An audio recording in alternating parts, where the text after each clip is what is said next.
जो जिस जिस बॉलीवुड स्टार्स को देखने के लिए लोग मतलब टिकट निकाल के स्क्रीन पे देखते हैं, वो सब स्टार्स, बड़े बड़े स्टार्स खुद कबड्डी के मैच देखने के लिए आए थे। सभी फिल्मी सितारे हर एक स्किल का एकदम ऐसे आनंद उठा रहे थे और ऐसे चीयर कर रहे थे प्लेयर्स को कि मानो वो अभी खेलना चाह रहे हैं। इनका दोनों का अंडरस्टैंडिंग इतना अच्छा है कि परवेश को मालूम होता है कि कौन से स्टेप पे सुनील कुमार सामने से उस प्लेयर को कवर करेगा, वो रेडर को।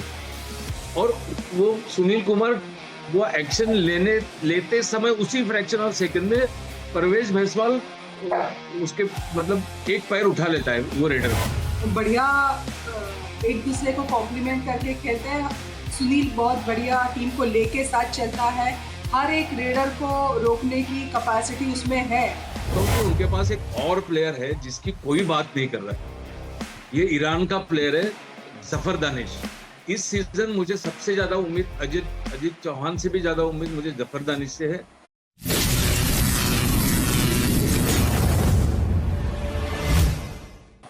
नमस्कार, व्हेरी गुड डे, आदाब, तुम्ही सर्वांचा हार्दिक स्वागत आहे। कबड्डी सांसों का खेल ही नहीं, कबड्डी तो इस देश के हर सांस में रची बसी है। इस देश का अपना खेल कबड्डी है, इस बात में दो राय हो नहीं सकती। तो क्यों नहीं इसकी बात भी इसी जुनून और इसी जज्बे के साथ की जाए।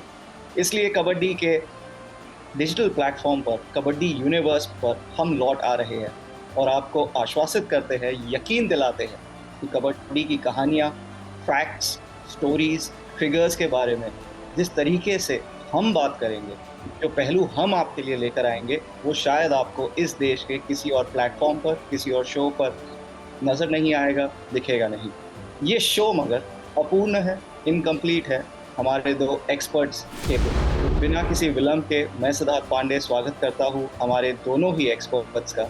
सबसे पहले राजू भवसर सर, जिन्हें कबड्डी की दुनिया में कौन नहीं जानता, अर्जुना अवॉर्डी, अंतर्राष्ट्रीय कबड्डी प्लेयर, और हमारे साथ है गौतमी आरोस्कर जी, किसी तारुफ के मोहताज नहीं। तो स्वागत हमारे दोनों एक्सपर्ट्स का बात कबड्डी पर। राजू सर, कैसे हैं आप? कितने एक्साइटेड है इस नए सफर की शुरुआत पर? सिद्धार्थ, काफी समय के बाद हम कबड्डी यूनिवर्स पे वापस आ गए हैं। मैं एक्चुअली बहुत लंबा अंतराल था, आपने जो भी बताया, लेकिन अब रुकेंगे नहीं। अब लगातार कबड्डी के बारे में बात करते रहेंगे। कुछ ना कुछ कहानियां, आप जैसे बताया, पुराने खिलाड़ी, पुराने मैचेस, सबके बारे में बात करेंगे, फ्यूचर के बारे में बात करेंगे। लेकिन अब कबड्डी मतलब प्रो कबड्डी ऐसा ऑलमोस्ट हो गया है, और कबड्डी, प्रो कबड्डी का सीजन भी आ रहा है, तो why not to start with pro Kabaddi. बहुत ही एक्साइटिंग होने वाला है ये सीजन 12 गौतमी, बस कुछ ही दिनों में शुरुआत होने वाली है इस सीज़न की। मगर मैं आपसे पूछना चाहूँगा कि अब तक के जो 11 सीज़न रहे हैं, जो प्रो कबड्डी लीग का सफ़र रहा है, कबड्डी की दुनिया को किस तरीके से प्रो कबड्डी लीग ने इम्पैक्ट किया है? आपकी राय में वो 2-3 चीज़ें जिसकी वजह से प्रो कबड्डी लीग ने कबड्डी की दुनिया को, या भारत में कबड्डी को, हमेशा के लिए बदल के रख दिया। सिद्धार्थ, अब ये कहना चाहूँगी कि सिर्फ भारत में ही नहीं कबड्डी बदला है, प्रो कबड्डी ने पूरे वर्ल्ड में प्रो कबड्डी ने कबड्डी को बदला है। ऐसा पैकेजिंग दिया है प्रो कबड्डी ने कबड्डी को कि आने वाली कई पीढ़ियाँ कबड्डी खेलेंगी और कबड्डी एंजॉय करेंगी। एक दौर ऐसा आया था जब हम सबको लगा था कि शायद हमारे बाद या और 1-2 जनरेशन के बाद कोई कबड्डी खेलेगा नहीं, कबड्डी भूल जाएंगे। हम देखते थे कि जनरली कॉन्वेंट स्कूल के बच्चे या IGCSE या ऐसे स्कूल्स के बच्चे, कबड्डी उनको पता ही नहीं था। लेकिन आज हम देखते हैं कि सभी स्कूल्स में, इवन CBSE ने भी अब उनके करिकुलम में या उनके जो स्कूल स्पोर्ट्स होते हैं उसमें कबड्डी इंक्लूड किया है हाल ही में। तो कबड्डी एक नया हाइट पा रही है प्रो कबड्डी की वजह से। 2 खेल है जो शायद ही किसी ने ट्राई नहीं किए होंगे अपने बचपन में, अपने स्कूल के दौरान। एक कबड्डी है और दूसरा कुश्ती है। ये दोनों इसीलिए हम कहते हैं कि अपने खेल है, हमारे खेल है। मगर शुरुआत से अगर शुरू की जाए राजू सर, पहला सीज़न जब प्रो कबड्डी लीग की शुरुआत हुई थी, उस पहले दिन पर आप तो बिल्कुल जुड़े ही हुए थे खेल के साथ, लीग के साथ। क्या यादें हैं आपकी उस पहले गेम से, उस पहले सीजन से? अरे मत पूछो सिद्धार्थ, रोंगटे खड़े हो जाते हैं, क्योंकि जो हम सपना देख रहे थे कि कबड्डी एक दिन ऐसी होगी, कबड्डी इंडोर खेली जाएगी, कबड्डी टीवी पे आ जाएगी, लोग अपने घर में बैठ के, ड्राइंग रूम में बैठ के कबड्डी देखेंगे जैसे क्रिकेट देखते, फुटबॉल देखते, वो दिन था।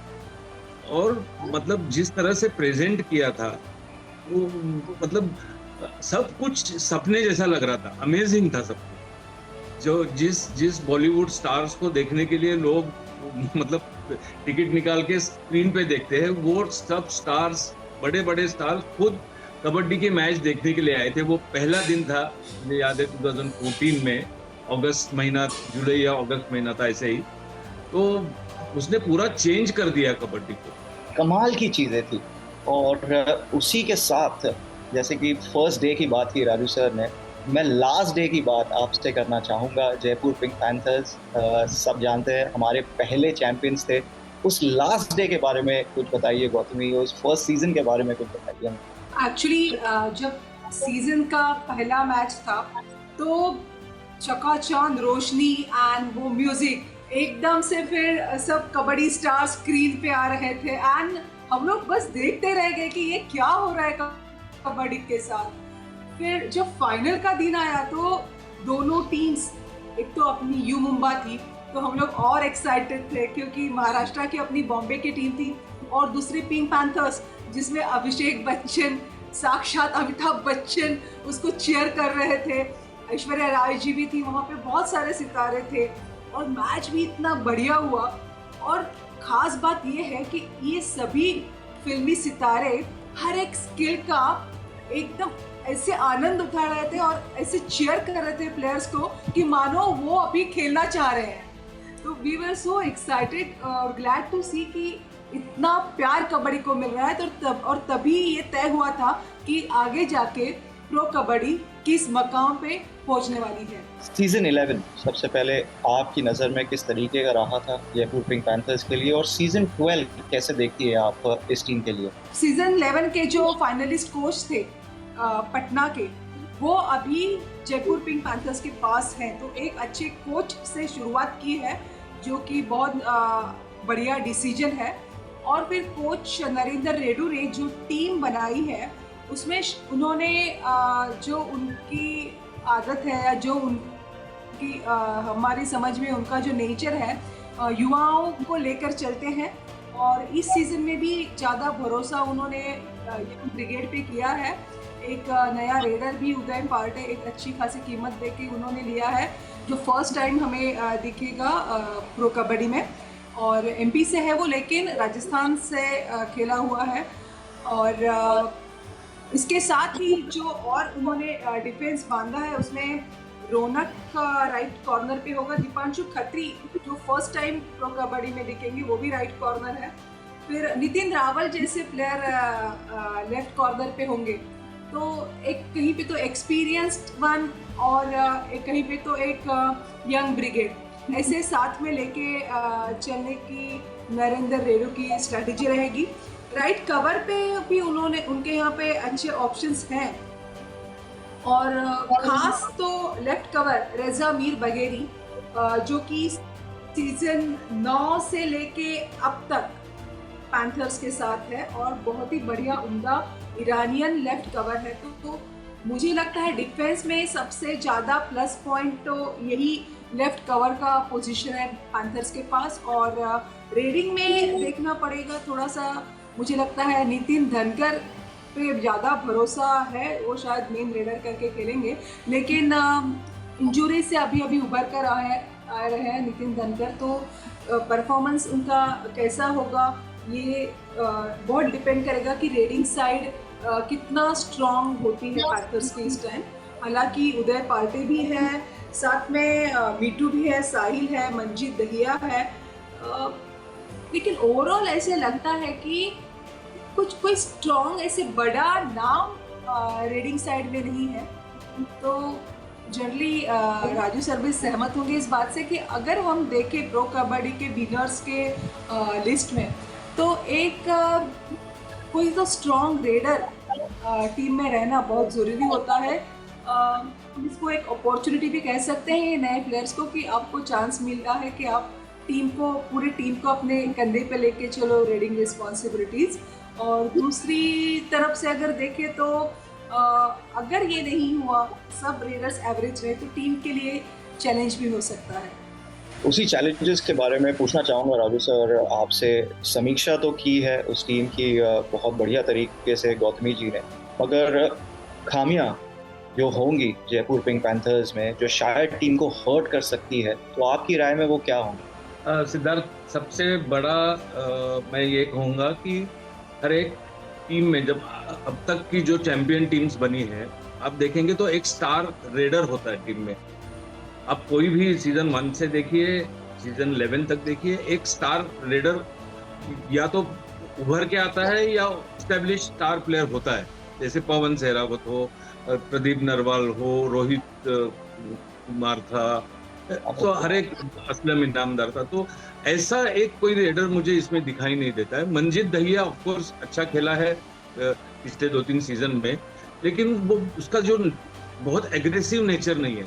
वो एकदम शांति से खेलता है, मिला पॉइंट तो ठीक है, नहीं मिला तो मतलब वो अपनी टीम कंधे पे लेके नहीं चलता। बाकी जो रेडर्स है वो उसको सपोर्टिंग माने जाएंगे। नितिन धनखड़ एक आया है नया, उससे उम्मीद कर सकते हैं। एक विनय रेडू करके लड़का है, उससे भी उम्मीद है। उदय है पार्टे नया है। तो रेडर्स इतने एस्टेब्लिश नहीं है। सेम टाइम डिफेंस भी उतना ही एस्टेब्लिश नहीं है। डिफेंस में सिर्फ एक नितिन रावल है जो एक्सपीरियंस्ड है। तो ओवरऑल अगर पूछेंगे तो मुझे नहीं लगता कि इस बार जयपुर पिंक पैंथर्स क्वालिफाई कर पाएगी प्लेऑफ्स के लिए। गौतमी, राजू सर के हिसाब से जयपुर पिंक पैंथर्स का क्वालिफाई करना थोड़ा सा मुश्किल है आने वाले सीजन में। क्या आप सहमत हैं इस राय से? ये तो श्योर है कि इस साल प्रो कबड्डी में तो 12 में से 8 टीम्स क्वालिफाई होंगी। तो मुझे लगता है कि वो हिसाब से फर्स्ट 8 में आना, और सिर्फ अगर 4 ही टीम डिस्क्वालीफाई हो रही हैं, तो किसी भी टीम के लिए अगर कोई पर्टिकुलर स्ट्रेटेजी बना के हर मैच में खेले और उसको प्रॉपरली इम्प्लाई करे, तो थोड़ी टीम वीक होके भी कोई भी टीम प्लेऑफ के लिए क्वालिफाई करना ये हो सकता है सीजन 12 में, खास करके बोलूँगी। और फिर अगर प्लेऑफ के लिए अगर आप एक बार क्वालिफाई करते हो, अगर वो दिन मैच का आपका रहा क्वालिफाइंग मैचेस में, तो आप एक सीढ़ी आराम से ऊपर चढ़ सकते हो। क्योंकि कबड्डी में हम एफर्ट इतना लगाते हैं, एज ए प्लेयर मैं कहती हूँ, एज ए कोच मैं कहती हूँ, लेकिन कभी कभी दिन खराब होते हैं और कभी कभी दिन ऐसे भी होते हैं कि हमारे फेवर में रिजल्ट आ जाते हैं। तो वो दिन की बात agree 100% agree. Jaipur Pink Panthers की बात हो चुकी है। सीजन 1 के विनर्स थे, बिल्कुल थे, मगर सीजन 1 के फाइनलिस्ट और सीजन 2 के विनर्स, उनकी भी बात कर लेते हैं। चला बोलूया आमची मुंबई बद्दल। यू मुंबा पहला सीजन तो हारे थे, मगर दूसरे सीजन में बिल्कुल उम्मीदों पर खरे उतरे थे। उन 2 सीजन्स राजू सर, जो हाइट्स मुंबई ने छुए थे या यू मुंबा ने छुए थे, वो तो कमाल के थे, मगर उसके बाद का जो सफ़र रहा है राजू सर, कैसे देखते हैं आप यू मुंबा का? जो शुरू में था तो वो तो अनूप कुमार की टीम ऐसे जानी जाती थी। वो मतलब पिवोटल रोल में था first second season, third season में भी वो फाइनल खेले थे पटना के अगेंस्ट। तो वो मतलब उसका एरा था अनूप कुमार का। अनूप कुमार रिटायर हो गया, फिर उसके बाद उतने कैलिबर का प्लेयर उनको मिला ही नहीं, या उन्होंने मतलब आया नहीं। फिर आ गया फजल अतरा चली कुछ टाइम के लिए। सीजन 8 में अगर आप रिकॉर्ड निकाल के देखोगे तो 22 में से सबसे ज्यादा मैच जीते थे यू मुंबा ने। तो बहुत अच्छा बैलेंस टीम रही थी। एक नया महाराष्ट्र का लड़का सिद्धार्थ देसाई उभर के आया था फर्स्ट टाइम वो सीजन में। जो उन्होंने कोचेस चेंज किए ना, अगर ई भास्करन शुरू में कोच थे, अगर वही कंटिन्यू होते तो शायद एक स्टेबिलिटी आ जाती या उनका ग्राफ कम से कम एक फ्लैट हो जाता। मैं इस बार समझूंगा कि बहुत अच्छी टीम बनाने की कोशिश की है, बहुत सोच विचार करके सीजन 12 में टीम बनाई है।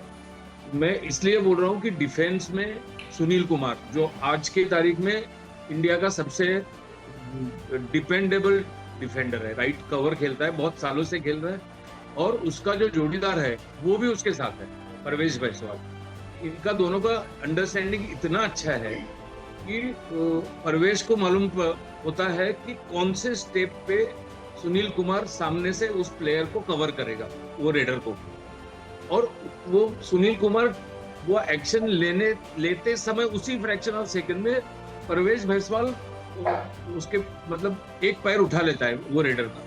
तो ये एक्शन इतनी फास्ट और इतनी अंडरस्टैंडिंग के साथ होती है ना, तो वो ऐसे राइट कवर में से पॉइंट निकालना बहुत मुश्किल होता है। तो मुझे लगता है कि ये डिफेंस ये अच्छा संभाल लेंगे। राइट कॉर्नर पे रिंकू शर्मा होगा और लेफ्ट कॉर्नर पे लोकेश है। ये अनिल चपराना कोच है, और मुझे जब तक की जानकारी है खुद जो सीईओ है वो भी इसमें सिलेक्शन में इन्वॉल्व है, क्योंकि वो उन्होंने भी कबड्डी बहुत नज़दीक से देखी है सीजन 1 से लेके।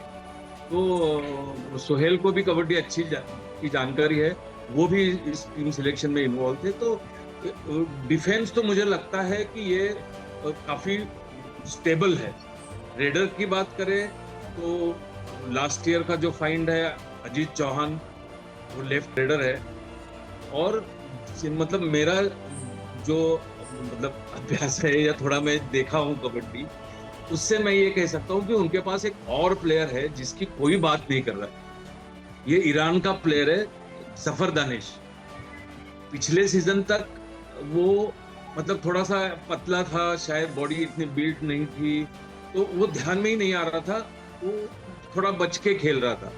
इस सीजन मुझे सबसे ज्यादा उम्मीद अजीत चौहान से भी ज्यादा उम्मीद मुझे जफर दानिश से है, क्योंकि अभी वो 1 साल के बाद आया है, पिछले 3 सीजन का एक्सपीरियंस है, और उसका खेलने का स्टाइल बिल्कुल इंडियन रेडर की तरफ है। और एक सरप्राइज यू मुंबई ने इस बार दिया है, एक कैटेगरी डी के प्लेयर को उन्होंने 78 लाख या 80 लाख में खरीदा है। अनिल मोहन करके एक बिल्कुल यंग लड़का होगा, उनकी फाइंड होगी, शायद कोच ने उसको किया होगा, होता है ऐसे ही, क्योंकि पिछले कुछ सीजन में ऐसे ही हुआ है, एनवाईपी करके आए हैं और स्टार बन गए। तो ये अनिल मोहन पे सबकी नजर होगी। कैटेगरी डी के प्लेयर को 78 या 80 लाख रुपए दे के खरीदा है, और काफी अच्छा मुकाबला चला था वो ऑक्शन के टाइम पे। तो हो सकता है ये कोई नया बंदा हीरो ही बन जाएगा इस बार। बाकी टीम तो मुझे लग रही है कि ये क्वालिफाई करेगी, डार्क हॉर्स है, सेमीफाइनल तक भी जा सकती है। जी, राजू सर ने बहुत खूबसूरती से स्टार्टिंग 7 के बारे में बताया है हमें। आपकी प्रेडिक्शन कैसे देखते हैं आप आने वाले सीजन को? पिछले सीजन से स्टार्ट करते हैं। सीजन 11 में प्लेऑफ में क्वालिफाई तो किया था यू मुंबई ने, लेकिन बाद में इतना अच्छा परफॉर्म नहीं कर पाए। इस सीज़न जैसे कि राजू सर ने कहा कि सुनील और परवेश की जो जोड़ी है खेलेगी उनमें। आफ्टर ऑल सुनील और परवेश तो बहुत ही बढ़िया एक दूसरे को कॉम्प्लीमेंट करके खेलते हैं। सुनील बहुत बढ़िया टीम को लेके साथ चलता है, हर एक रेडर को रोकने की कैपेसिटी उसमें है। लेकिन थोड़ा सा एक पॉइंट इसमें है, मुझे लगता है उनके डिफेंस में लेफ्ट कॉर्नर का जो पोजीशन है थोड़ा सा वीक नज़र आता है, और अगर लेफ्ट कॉर्नर वीक है तो ये राइट रेडर जो है सुनील को टारगेट करके खेल सकते हैं। रेडर्स में जैसे कहा कि अजीत चौहान जो नई कोच है, हमने लास्ट सीजन देखा अजीत को कि पॉइंट वो स्पीड पे स्किल्स पे अच्छे ला रहा था, लेकिन एक थोड़ी कमी नज़र आई कि जो एक्सपीरियंस रेडर होते हैं वो वाली बात अजीत में लास्ट सीजन नज़र नहीं आई। होप कि एक सीज़न का पिछले सीज़न का एक्सपीरियंस लेके इस सीज़न में कुछ इम्प्रूवमेंट दिखा है।